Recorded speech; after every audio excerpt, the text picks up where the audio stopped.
মাথায় ভূত চড়লে আমি সবই করি, যেমনি সকাল সকাল মাথায় ভূত চড়ে গেছে আলুর পরোটা খাবো, তাও আবার ওটস দিয়ে। তাই প্রথমে আলুটাকে পেঁয়াজ লঙ্কা ভাজা জিরে হলুদ নুন গোলমরিচ আর চাট মশলা দিয়ে পুরটা বানিয়ে নিলাম। আর এই ওটসের ডোটা যেভাবে সিদ্ধ পিঠার ডো বানায় সেইভাবে তৈরি করেছি, না হলে কিন্তু পরোটাটা একদমই নরম হবে না। বাস তারপরে ভিতরে পুর দিয়ে একটা নেচি বেড়ে নিয়েছি, আর তারপরে প্যান ভালো করে একটুখানি ওটসের পাউডার দিয়ে খুব হালকা হালকা চাপ দিয়ে এটা বেলে নিতে হবে, বেশি চাপ দিলে কিন্তু ভেঙে যেতে পারে।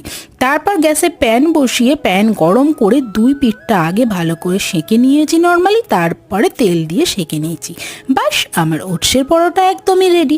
আর পরোটাটা দেখো কতটা সফট হয়েছে, আর সাথে ছিল টমেটোর চাটনি, খেতে জাস্ট অসাধারণ লেগেছে। তোমরা অবশ্যই ট্রাই করো, আর কেমন হয়েছে খেয়ে আমাকে কিন্তু কমেন্ট করো। আর যদি ভিডিওটা ভালো লাগে চ্যানেলটা সাবস্ক্রাইব করে দিও।